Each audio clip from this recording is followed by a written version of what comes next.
Saudi আরবের আকাশে শুক্রবার দেখা গেছে পবিত্র রমজান মাসের চাঁদ। এরপরই সিয়াম সাধনার মাস শুরুর ঘোষণা দেয় দেশটির রয়্যাল কোর্ট। এর ফলে শনিবার থেকে রোজা পালন শুরু করবেন সৌদির ধর্মপ্রাণ মুসল্লিরা।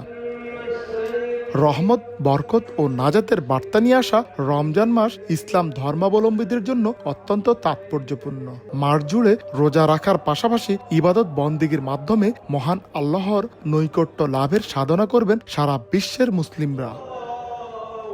সৌদি আরবের পাশাপাশি সংযুক্ত আরব আমিরাত, কাতার, কুয়েত, বাহরাইন ও ওমানেও শনিবার শুরু হচ্ছে রমজান। চাঁদ দেখার উপর ভিত্তি করে অন্যান্য দেশগুলিতেও এ মাস শুরু হবে একদিন পর বা ভিন্ন সময়ে।